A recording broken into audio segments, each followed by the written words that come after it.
This is 51st Dates, and I'm your host, Jolie Moore. They say that hindsight is 20/20. I decided to find out if that's true. Every week, I'm going to read a chapter from my memoir, 51st Dates, then give you the backstory and commentary on what really went down. It's been 2 whole years since I went on these dates, and I'll be experiencing them along with you as I read. We'll find out together if my future self learned anything. I don't know if I have anything figured out, but at least we'll share some laughs along the way. Dating in Southern California is nothing if not entertaining. Ready? Strap in. Let's go.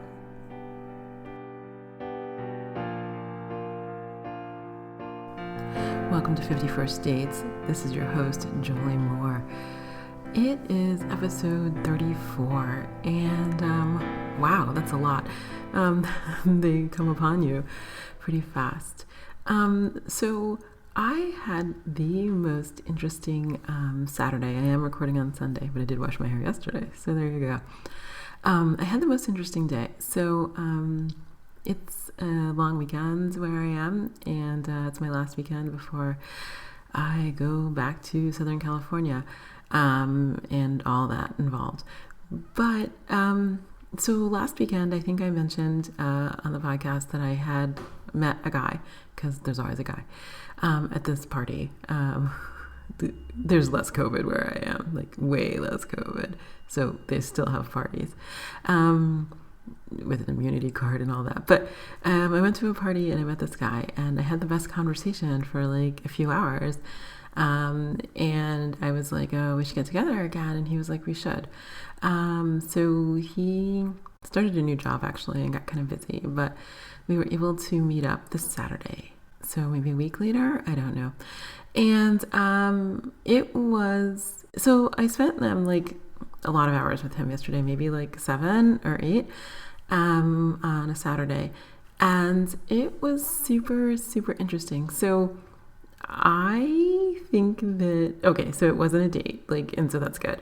There was no, I don't know. He was not like, this is a date or whatever. So I was able to dial that down. But it was super interesting. So I spent a lot of time with someone with his shaved head, okay? And he's way younger than I thought. He's fully gray and obviously going bald, but he is younger than I thought. And like 10 years younger than me. And that's a lot. And so, in my mind, he's way off limits because he like Thunderbolt. So he thinks he wants to get married and have kids, but he has felt that he has been really unsuccessful in relationships so far. I don't know why. It doesn't matter. It's not my business, I guess. But we talked a lot about relationships. I mean, we talked about a lot of things because it was a lot of hours. But one of the things we talked about was relationships and relating and whatnot. And it was really interesting for 2 reasons. One, his perspective on my little dating project, because I did tell him about 51st Dates, was interesting. He was like, what were you looking for? I'm like, I don't know. He was like, seriously, you just went out dating and you had no idea what you were looking for? And I was like, I did. And I was like, but after 3 years and a lot of therapy, I finally took my therapist's advice and made a list of what I'm looking for. So I was sharing the list with him, and he was like, this is not a list. This is the bare minimum behavior. He was like, you need a more comprehensive list. And I was like, Jesus. So, now having heard that twice, clearly, I was like, is nice and is kind and has a job and, financial security. He was like, this is your list? I'm like, so far, I had a lot of dates and I didn't meet this person. I was like, punctuality. And he was like, really? This is your list? And I was like, it really is. And he was like, you gotta level up. And I was like, wow, that's super interesting to hear you say that, because I had not, I don't know. Maybe I need to level up. Maybe I need to have greater expectations. It's just that my base expectations have yet to be fulfilled. So to me, that just seems like oh my God, he shows up and he's not mean, that like somehow that's like magic. And, realizing that maybe there's more to it. But the other thing that I found super interesting from spending time with him was that I realized, and I realized that maybe I put too much emphasis on looks. I can't believe I'm saying this. So this guy is like, he's fine looking. Like he's like, his face is very symmetrical. He's fine looking. The shaved head notwithstanding. There's like nothing wrong with him. He may not be tall. I'm so bad at height. I don't know. Maybe he's like 5'6". I'm horrible at height.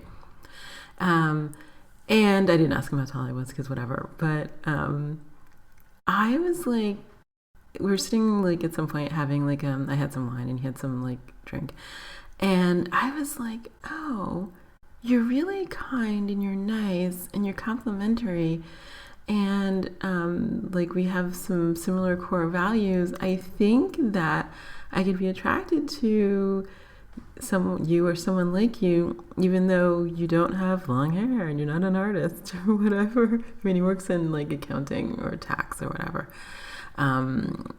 And I was like, oh, maybe I've been really focused on the wrong things, but I don't know. Like, okay, so the problem with dating apps is that you're swiping and you're looking at people who don't always take good pictures. I'm not going to even get into the bathroom selfies and all those other problems. Like, they clearly don't even have friends. But I don't know. So I met him in person. Like, if I had seen him on a dating app, I don't know if I would have swiped on him. Probably not. Probably because of the shaved head. But I don't know how you filter on a dating app. Like, because looks are the first thing you see. Obviously, it's pictures. It's really big pictures. And then people put some text, which may or may not be well written. Not well written. Well, there's people who are like have no grammar or punctuation, but may not be sufficiently descriptive of who they are. Because I think that if he had like written like a dating app profile, it would not have reflected who he was. So he's like, well, he does this like tax and accounting thing, but he travels and he has like a hobby where he like does swing dancing and he swims and he does all these things, and it's like it was pretty interesting, and he like has built a life that is quite satisfying for him. And I don't know if like he would have been able to write a good dating profile, because he said that he believes he's socially awkward. I did not find him to be the case. I said this to him. I said, I don't understand how it is that you are socially awkward. You may be shy like in new situations, but you seem really open and friendly and whatever. And he was like, oh no, it's you. It's not me. He's like, normally around people I'm really reserved and quiet. And this guy was like talking and laughing and animated. So that's not my experience of him. So his self-awareness is probably fine. It's just that maybe I'm that person. I don't know. I have another friend who said to me that she was socially awkward. I've known her for 15 years, and she's like gregarious and outgoing and super funny and smart. And since she has said that, I keep I don't see her because COVID, but like I keep like thinking about our interactions. And I did see her from like afar, like once, and we went for a walk like 6 months ago, and I don't see what she's saying about herself, but maybe in other situations she feels that way. I can't assess those kinds of things. But it was super interesting to have a conversation with somebody who's like fairly normal and not like crazy or narcissistic or like engaged in like the push-pull or whatever. He was just like straight up honest. I was like, okay, this is interesting. And the other thing is that I was talking to him about having a type versus like, well, not versus, for me it's just having a type.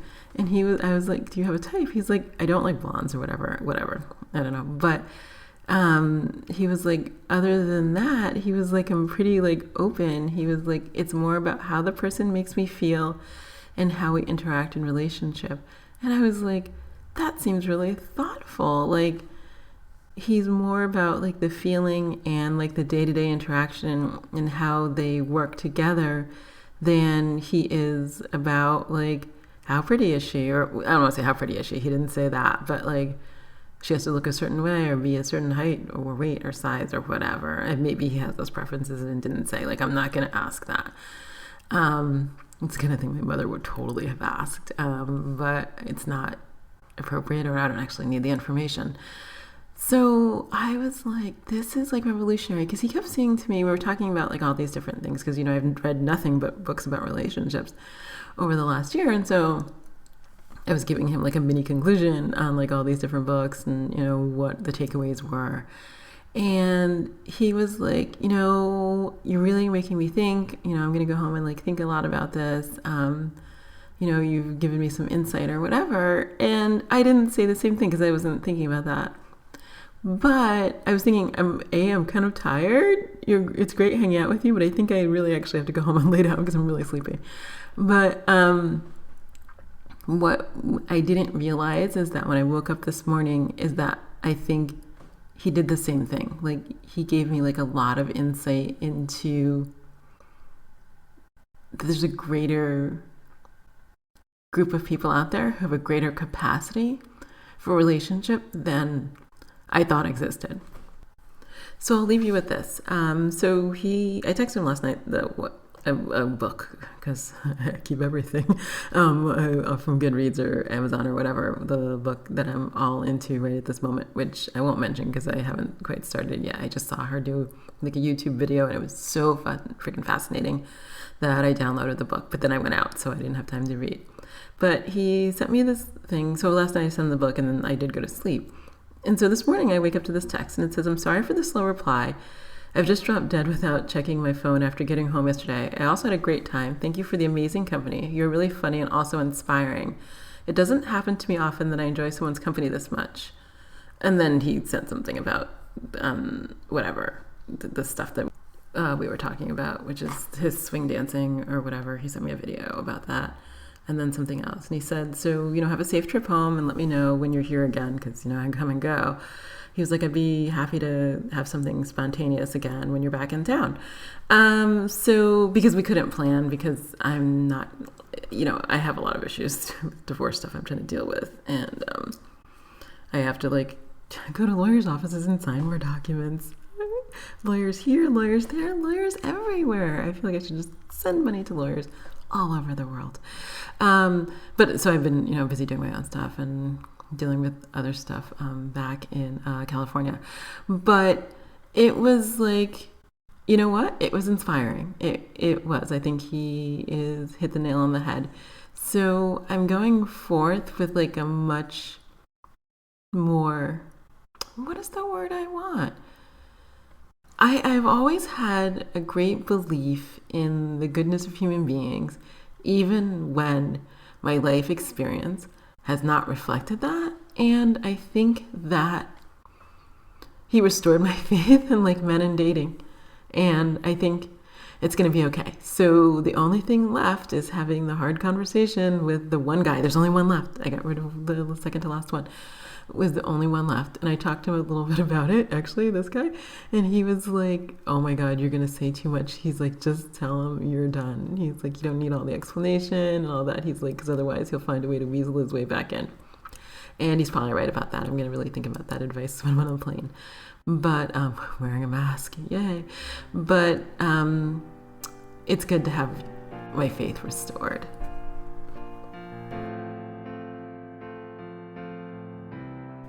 Chapter 34, the one where I learn nothing.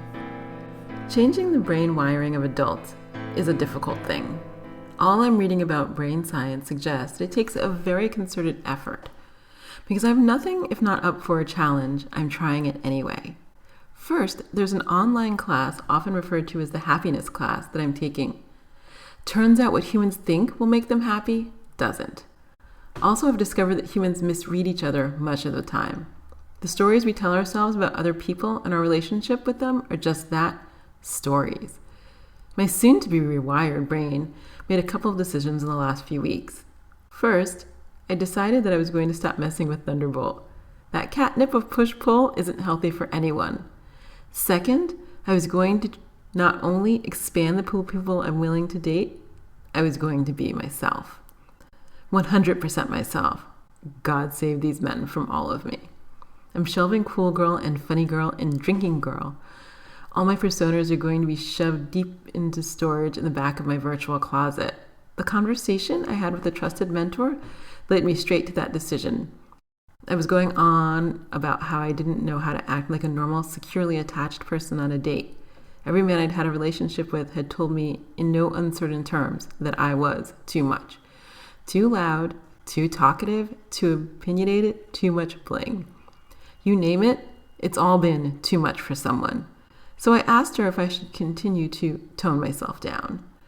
To me, she replied, "You know how you described your son as a big personality?" "Of course," I said. Long story short, my son is bold, brash, outgoing, extroverted, and quite chatty. He's a lot of fun, but I can see that when others really talk and listen to him, he can seem like a handful because he's like the sun. You turn your face to it because it's warm, but you can't stare at it because it's big and bright and full on. Would you ever tell your son to act differently for anyone? No, of course not. My answer couldn't have been more emphatic. Then I paused as she gave me one of those looks that said I needed to make a leap in my mind. "Oh," I finally said. She nodded. "Just be you. Someone will love all of you just as you are." That's the person I took out on a Thursday night date to Culver City. Following the lead of all the dating books I've been reading, I let the guy plan the date. Up until now, not one of them had planned anything. This is how I ended up at an Italian restaurant across from the Ripped Bodice, the only all-romance bookstore in the LA area. I've been debating on a nickname for this one, but let's call him the Hiker. It took 2 weeks or more maybe to set up a date because he'd been heavily pursuing his new hobby, hiking. And not the kind of hiking I do, up and down a sandy hill in LA, and back down again in an hour. His hiking took him to Yosemite's Half Dome last week and Mount Baldy the week before. Nope, I don't know where Mount Baldy is, and I'm not finding out. I connected to the hiker on OkCupid. That whole thing about swiping right on all the people who had above 90-something% match, the dating expert suggested, I did that. He was at 92. The thing about expanding age ranges, I did that. He was 57. Also, my new personal criteria was someone who had traveled. I love to travel, and sharing that with someone with a passport and familiarity with lots of different countries was important to me. The hiker was a native of a small town in Denmark. Before landing in LA, he'd been all over the world. The hiker lives in Playa del Rey, which is one of those small communities that's both desirable and undesirable in equal measure. It's near the airport and also near the ocean. So I agreed that Culver City was a happy medium between him and West Hollywood. He did offer to come my way, but I was tired of all the places near me. Also, I didn't want to run into anyone I knew in WeHo. Except for the romance authors at whatever event the bookstore was hosting, the likelihood of meeting anyone I knew while dining in Culver City was close to zero probability. I don't want to say the date was boring, because it wasn't. It was just uneventful. He did not spend any time trying to seduce me like Classic Car Guy had done quite successfully. He didn't spend hours complimenting me or talking about how sexy I was. Too many guys to count. It was a tell me about you kind of date. I talked about writing and traveling. He talked about his job, logistics, his new passion for hiking. It was 2.5 hours, and I wish I could say more. It was pleasant. He wasn't batshit crazy or wildly inappropriate, which seemed to be my two favorite flavors. I'd probably have talked longer, but the restaurant closed the kitchen early, and I had to get back home because I had a painter coming first thing in the morning. Sleep seemed important until it didn't. While I was driving, Apple CarPlay was happy to have Siri read this message. The hiker. Julie, thanks for a lovely time and conversation. Be safe, and I look forward to speaking with you again soon. The hiker. He signed his real name like it was a letter. That, people, is what 57 got you. Instead of responding by voice while I was driving home, I decided to meditate on it. Think about what the real me would say. The dating advice books I've binged and podcasts that have dominated my Bluetooth speakers have focused on one thing: saying yes. If he's not crazy, go on that second date. One date isn't enough to know anything, they say. It was enough for me to know one thing. I was on the fence about dating someone significantly older. The hiker appeared to be young at heart, fit and in shape as one has to be to do 8 hours of hiking over 4,000 feet of elevation. But he was old in other ways. In my head, I'd pegged him firmly at 60. There were wrinkles in the parts of his body I could see. Liver spots are a real thing. My head spun out as to what it would be like to see him naked. Would he be attractive? Could he get it up? Would he be able to keep it up? Up until now, the oldest penises I'd seen had belonged to my ex and drummer boy, neither of whom could maintain an erection. That was too much for my brain to hold in, so I tabled it. If you know anything about Thunderbolt's timing, you know that the minute I was done with the date, when I was thinking about how a sane, secure person with high self-esteem would respond to the hiker's text, Thunderbolt was right there blowing up my phone. Thunderbolt, hi. Me? Hey. I know, hey is for horses. But I was tired of trying to read a whole bunch of bullshit in his 2-letter texts. I was tired of feeling he was begging for his company, so I decided I wasn't doing it anymore. Thunderbolt, up and about? Me? Kind of, long day. It had been a long day of kid stuff, breakfast with a friend who moved back to LA, an appointment with an allergist, and thinking about being my true self on a date. That and driving all around the city had taken it out of me. Thunderbolt, save it for another? Me? Ever get the feeling that English is not your first language? Thunderbolt, ha. Me? I'm lost. Thunderbolt, I think it's that your process, a many artists' process, total self-doubt before the turnaround and inevitable finish. Me? Are you fucking with me? I didn't even drink tonight. Thunderbolt, not fucking with you, what? Me? I didn't understand the save it for another text, and then I lost the plot. Thunderbolt, ha. I meant, should I come over and fool around or save it for another night because you sounded tired? Me? Got it, geez, that was hard. Thunderbolt, ha. Me? How long is Ad Astra? Thunderbolt, 2 hours. Me? My adult self, the one who's having a painter come at the ass crack of dawn, has to say another day. The adult self who loves sex is not happy. Thunderbolt, ha. Me? Other than Ad Astra, I have to go. I'm free tomorrow. Thunderbolt, I'm in Denver tomorrow, but back Monday. Did you see that boss move? Nothing like creating the scarcity and FOMO to wake someone up. Me? Well, now I'm caring less about getting up early. Me? And now that I've changed my mind, he's off the phone. Thunderbolt, haha. I'm down. Sorry, I was emailing assistant. Me? Adulting is good. Thunderbolt, indeed. Me? Let me know. Thunderbolt, okay, I'm going to take a real quick shower and come by. I usually Uber, but is there parking at your place? Me? Yes, I have a second space. Thunderbolt, okay, so pull in the back and it's there. Me? Yes, next to the blue SUV. The driveway's on the right.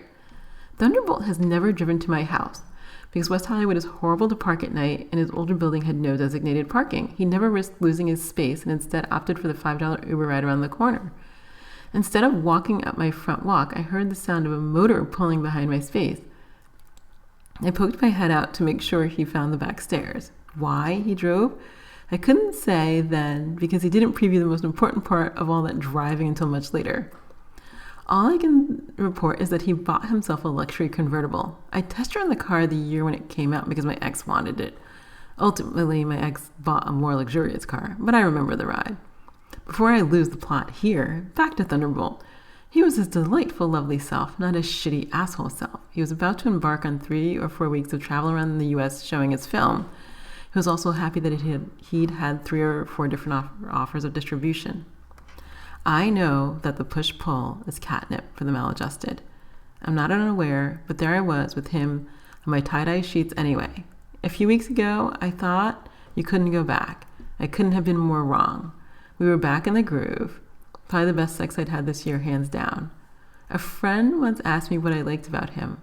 I said to her that he tried hard. I think that sounds negative, but really it's not. Rather than just going about it like it's a chore, he was really an enthusiastic partner. So, like the mafia, I was back in, even if just a little bit. The hiker, out of my mind just like that. I did get up the next morning and thank him for the date, but like a true avoidant, I dithered over sending something, and until I sat down to write this, didn't think or worry 1 second about his response.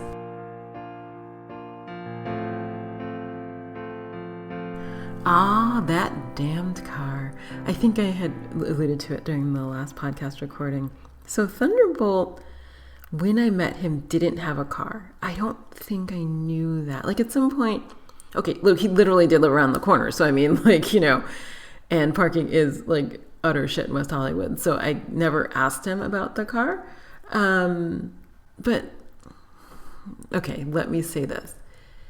At some point, I don't even know if I talked about it in this book. At some point, somebody I knew of him. And she said to me, did you read this article about him in like the trades? And I was like, no. And she was like, oh, to fund his movie, he ran out of money and he had to sell his car to either fund the movie or pay his rent. Although I guess that money is fungible, so it's the same. And I didn't know them about him. But I think when I met him, at some point I asked him if he had a car because he had Ubered or whatever. And he was like, no, I don't need a car. Like, I can navigate LA without it. Like, look, I'm never going to navigate LA without a car, but hey, whatever. And he never said I had to sell my car because I was broke. Like, he had never said that to me.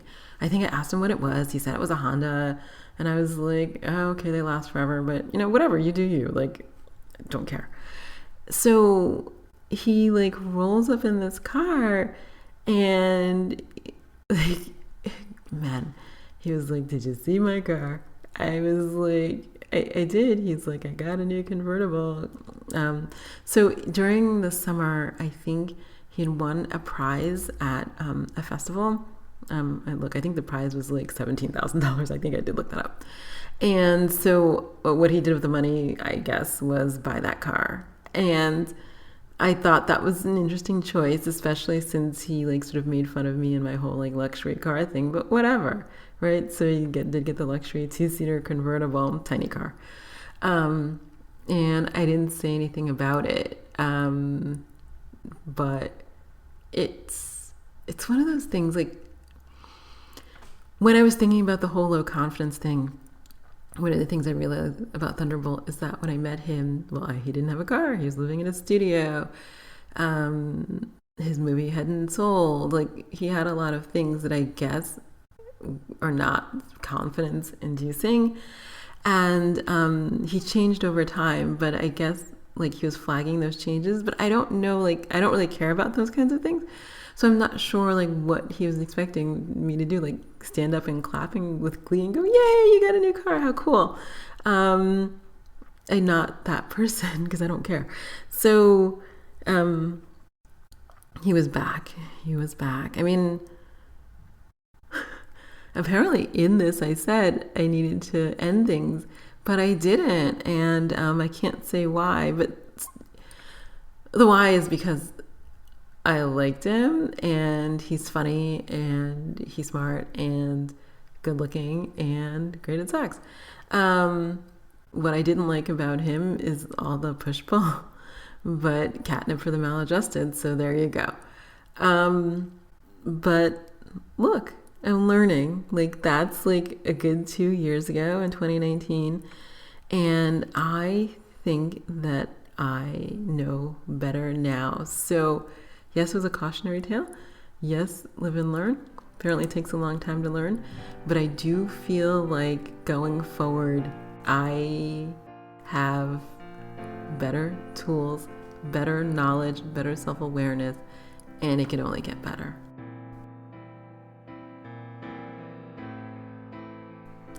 I'm Jolie Moore, and this has been 51st Dates, the podcast. If you enjoyed listening, I hope you'll share, rate, and review it on Apple Podcasts.